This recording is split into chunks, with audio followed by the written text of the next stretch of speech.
사무엘상 18장입니다. 1절 5절. 골리앗을 죽이고 돌아온 다윗을 본 요나단은 다윗에 대한 강한 유대감을 느꼈고 그를 자신의 목숨처럼 사랑하게 되었습니다. 나중에 사무엘하 1장 26절에서 요나단의 다윗에 대한 사랑은 여인의 사랑보다 더 강했다고 말할 만큼 요나단과 다윗의 결속과 우정은 매우 깊었습니다. 요나단은 하나님과 동행하는 사람으로 다윗과 같은 신앙을 가지고 있었습니다. 요나단이 단둘이서 블레셋 군대를 쳐들어간 것이나 다윗이 물면만 들고 혼자 골리앗과 싸우러 나간 데는 하나님께 대한 철저한 신뢰와 전쟁은 여호와의 것이라는 신앙이 있었기 때문입니다. 이렇게 동일한 신앙을 가진 요나단과 다윗은 깊은 동질감을 느끼며 서로에 대한 강한 유대감을 갖게 됩니다. 이들의 결속은 요나단이 죽고 나서까지 이어지죠. 전쟁을 마친 날 사울은 다윗을 자기 있는 곳에 머물게 하고 집으로 돌려보내지 않습니다. 사실 다윗은 아버지 심부름으로 형들의 안부를 알아보기 위해 잠시 들른 것인데 이제 이스라엘 군대의 중요 인물이 되어서 사울의 손님으로 머물게 된 것이죠. 3절에서 요나단이 다윗을 생명처럼 사랑했다는 표현이 반복되는데요. 이것은 다윗과 요나단의 언약이 서로에 대한 사랑을 기반으로 하고 있다는 것을 강조하기 위해서입니다. 다윗과 요나단의 언약의 성격이 무엇인지 분명히 말하기는 어렵지만 후에 사무엘하 1장 26절에서 다윗이 요나단을 자신의 형제라고 부르며 애통하는 것을 보면 도원결의 같은 의형제의 언약이 아니었을까 생각됩니다. 이런 요나단과의 언약으로 인해 다윗은 정치적으로 사울 궁정에서 요나단의 확실한 지지를 확보할 수 있었습니다. 요나단은 다윗에 대한 애정 표현으로 자신이 입었던 겉옷을 벗어 다윗에게 주고 자신이 평소에 사용하던 군복, 칼, 활, 띠도 그에게 주었습니다. 이런 요나단 행동에 대해 많은 학자들은 요나단이 자신의 왕자로서의 권위와 왕위 계승권을 다윗에게 넘긴 것이라고 해석하고 있지만 이 지점에서 요나단이 다윗이 다음 왕위 계승자라는 사실을 알고 있었다고 보기는 어렵습니다.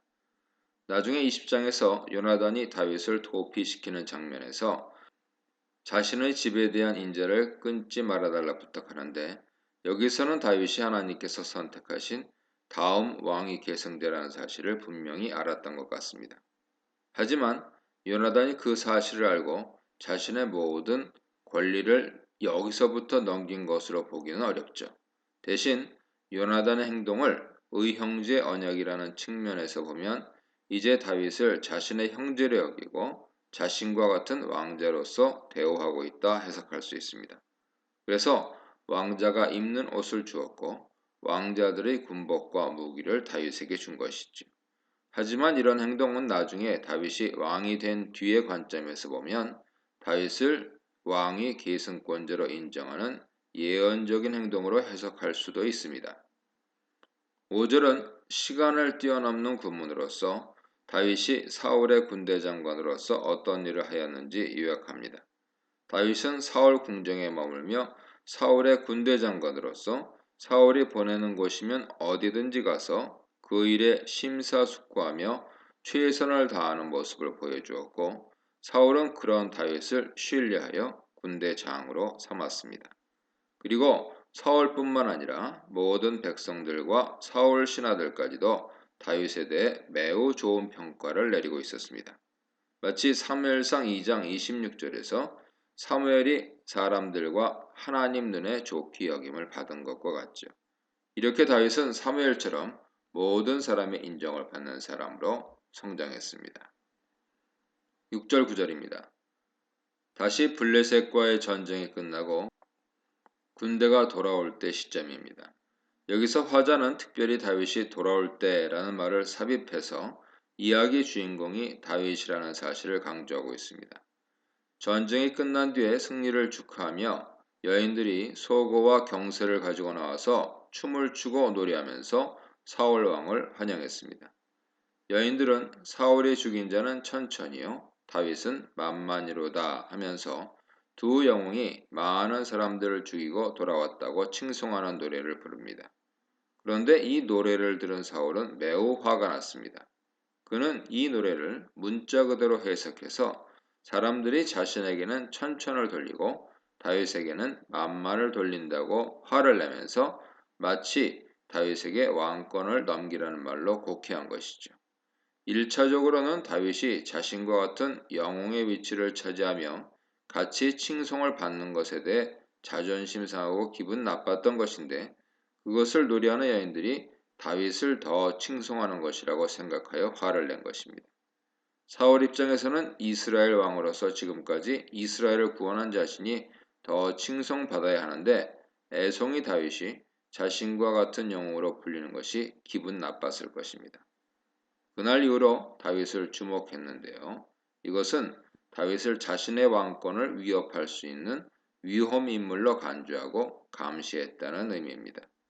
하나님의 영이 없는 사람이 권력자의 자리에 앉아 있으면 그 권력이 하나님께서 주신 것이라는 사실을 잊어버리고 권력을 잃어버리지 않기 위해 늘 경계하며 자신의 경쟁자를 제거하려고 합니다. 11절입니다. 사울이 다윗을 제거하고 싶은 마음이 제대로 발현되는 순간이옵니다. 다음날 하나님께서 부리시는 악신이 사울에게 강하게 임하게 됩니다. 마치 하나님의 영이 사울과 다윗에게 강하게 내려 사로잡은 것처럼 이번에는 악신이 강하게 내려서 사울을 사로잡았습니다. 그리고 사울은 집안에서 정신없이 횡설수설했습니다. 이 모습은 사무엘상 10장 10절에서 하나님의 영에 사로잡혀 예언하던 모습과 대조되죠.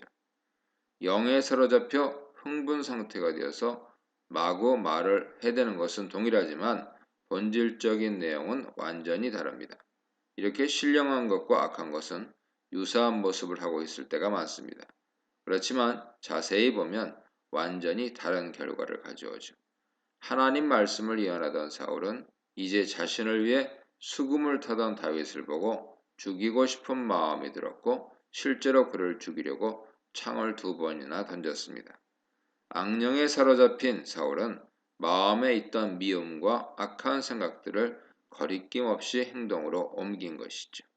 이성을 잃은 그는 살인이 죄라는 생각 없이 오직 자신의 왕권을 위협할지도 모르는 다윗을 죽여야겠다 생각만 한 것입니다. 12, 16절입니다. 12절과 15절에서 사울이 다윗을 두려워한 이유를 반복해서 말하고 있습니다. 12절에서 사울은 여호와께서 자신을 떠나 다윗과 함께 하신다는 사실을 알게 되었습니다. 이로 인해 사울은 하나님께서 다윗을 자신을 대신할 후계자로 선택하신 것을 깨닫습니다. 자신도 하나님과 함께 했던 경험이 있었기 때문에 하나님과 함께 한다는 것이 어떤 것인지 알았기 때문입니다. 그러나 사울은 하나님 생각에 순종하려 하지 않고 다윗을 죽이려고만 합니다. 다윗을 천부장으로 삼아 자신을 대신하여 전쟁하도록 여기저기로 보냈습니다. 위험한 전쟁 중에 다윗이 죽기만을 바란 것이죠. 하지만 사울 의도와는 다르게 다윗은 그 모든 일들을 신중하게 잘 처리해서 전쟁을 승리로 이끌었고 그의 명성도 점점 높아져 갔습니다. 여호와께서 다윗과 함께 계셨기 때문이죠. 여호와 앞에서는 사람의 어떤 계략도 권모술수도 소용이 없습니다. 다윗을 죽이려고 꾸몄던 계획을 하나님께서는 다윗의 이름을 백성들에게 알릴 기회로 삼으셨습니다. 15, 16절은 다윗의 형통함에 대한 사울과 백성들의 대조적인 반응입니다. 사울은 다윗의 형통함을 보고 두려워했지만 이스라엘 백성들은 다윗을 사랑하게 되었습니다. 요나단이 다윗을 사랑한 것처럼 백성들도 자신을 위해 열심히 싸우는 다윗을 사랑하게 된 것이죠. 하나님께서는 사울의 악한 계획을 바꾸셔서 다윗을 왕의 제목으로 백성들에게 알리는 기회로 삼으셨습니다. 이 문단에서는 믿음의 사랑, 사랑의 선물, 요나단의 사랑, 사울의 시기에 대해 묵상해 보시기 바랍니다. 17, 19절입니다. 다윗이 점점 백성들의 신망을 얻게 되는 것을 본 사울은 계속해서 다윗을 죽이려는 계획을 세웁니다. 그는 하나님 결정에 절대로 승복하지 못하고 하나님의 일을 방해하는 적대자 역할을 합니다. 그래서 자신의 큰딸 메랍을 다윗의 아내로 주겠다고 말하며 대신 자신을 위해 용기를 내어 여호와의 전쟁을 싸워달라고 부탁합니다. 여기서 사울은 자신을 대신해서 싸우는 전쟁을 여호와의 전쟁이라고 말합니다. 기본적으로 이스라엘의 전쟁은 여호와께서 왕이시기 때문에 여호와의 전쟁이죠. 하지만 여기서 사울이 여호와의 전쟁이라고 말한 것은 다윗을 올가매기 위한 표현입니다. 여호와의 전쟁이라고 하면 신실한 다윗이 거절하기가 어렵기 때문입니다.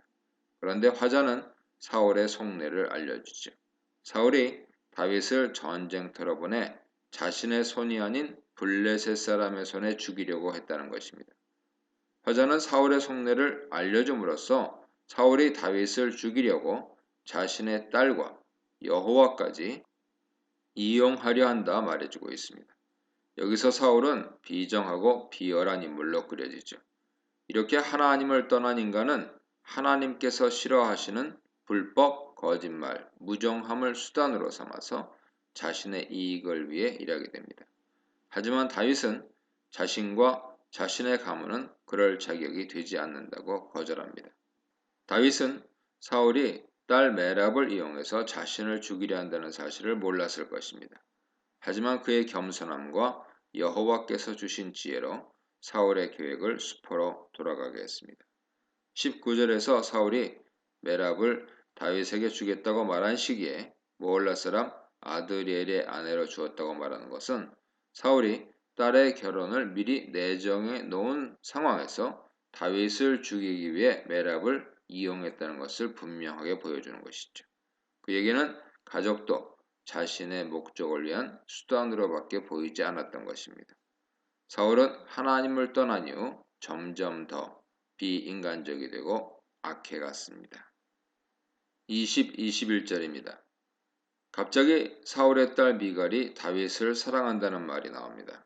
아이러니한 것은 사울은 다윗을 미워하여 죽이려고 혈안이 되어 있는 상황에서 그의 아들 요나단과 딸 미갈은 다윗을 사랑하고 있다는 사실이죠. 사울이 다윗을 죽이려고 했을 때 이들은 다윗을 살리기 위해 애씁니다.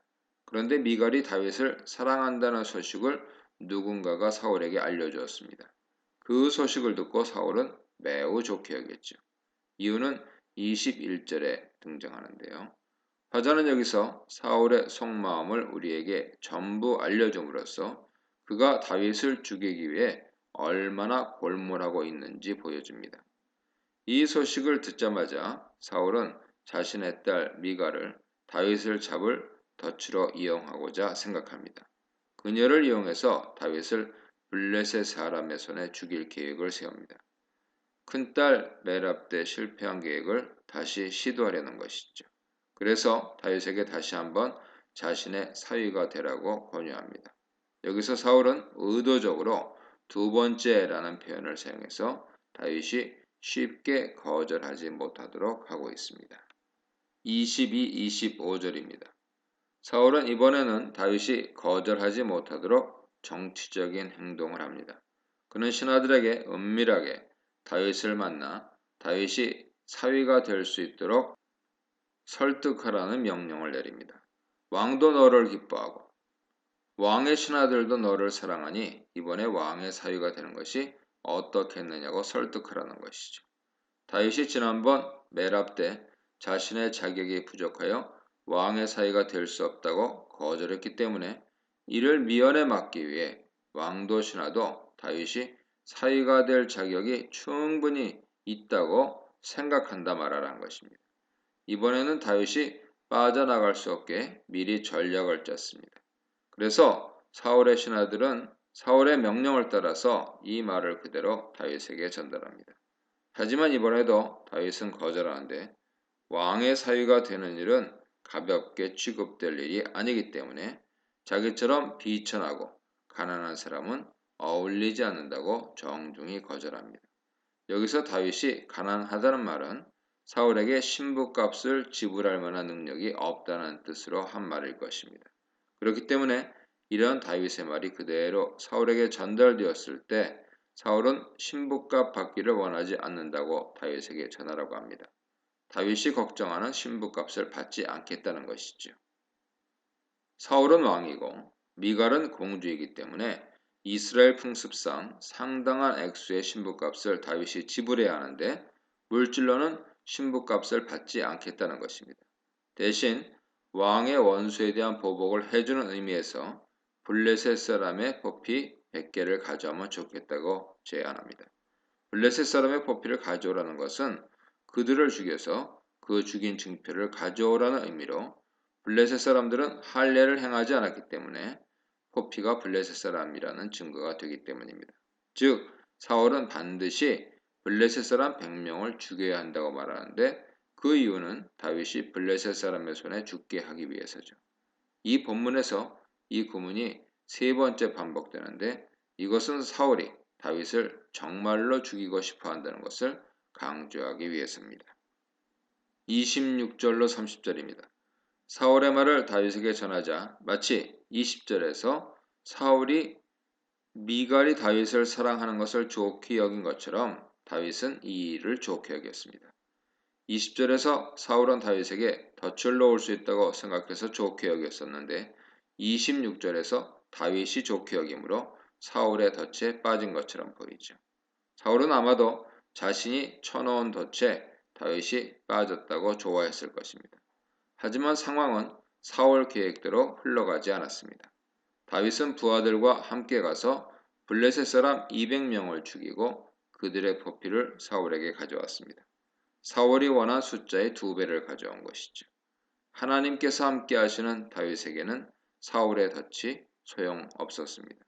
결국 사울은 다윗을 죽이지 못하고 약속대로 미갈을 다윗의 아내로 주었습니다. 다윗은 사울 가문의 일원이 됨으로써 왕권에 한 걸음 가까이 가게 되었습니다. 28, 29절은 이 이후의 사울과 다윗의 관계를 요약한 부분입니다. 사울은 다윗이 자신이 쳐놓은 덫에 걸리지 않고 형통한 모습을 보면서 여호와께서 그와 함께 하신다는 사실을 알았고 다윗을 두려워하게 되었습니다. 언젠가 다윗이 자신을 밀어내고 왕위에 오를 것이라는 것을 알았기 때문입니다. 하지만 이와 대조적으로 사울의 딸 미갈은 다윗을 사랑했습니다. 이러한 대조를 통해서 사울이 점점 고립되고 있다는 것을 알 수 있죠. 이런 두려움과 고립감으로 사울은 더더욱 다윗을 미워하게 되었고 결국 남은 평생 다윗을 원수로 여기게 됩니다. 그리고 이때부터 노골적으로 다윗을 죽이려는 시도를 하게 되죠. 이렇듯 다윗에 대한 사울의 미움과는 달리 다윗은 블레셋과의 전투가 일어나면 사울의 신하들보다 훨씬 훌륭하게 싸우고 승리를 이루어내므로 이스라엘 백성들 사이에서 다윗 명성은 날로 높아지고 사람들은 다윗을 사랑하게 됩니다. 여기서 그의 이름이 심히 귀하게 되다 하는 표현은 명성이 높아진다는 뜻이죠. 이제 사울을 제외한 모든 사람들이 여호와께서 함께 하시는 다윗을 좋아하고 그를 지도자로 여기게 됩니다. 이렇게 해서 하나님께서 선택하신 사람은 누군가 길을 막으려 하고 비난하며 용기를 꺾으려고 해도 하나님께서 그 길을 여시고 계획하신 길로 인도하신다는 것을 알 수 있죠. 사울과 다윗을 보면서 과연 나는 하나님과 함께하면서 하나님의 일을 열심히 하는 다윗을 닮았는지 아니면 그런 다윗을 보면서 질투에 사로잡혀 그를 비난하고 해하려는 사울의 모습을 닮았는지 늘 점검하는 것이 필요합니다. 이 문단에서는 평생의 대적자, 평생의 동행자, 비정한 왕, 비정한 아비, 갈수록 악해지는 자, 갈수록 사랑받는 자에 대해 묵상해 보시기 바랍니다.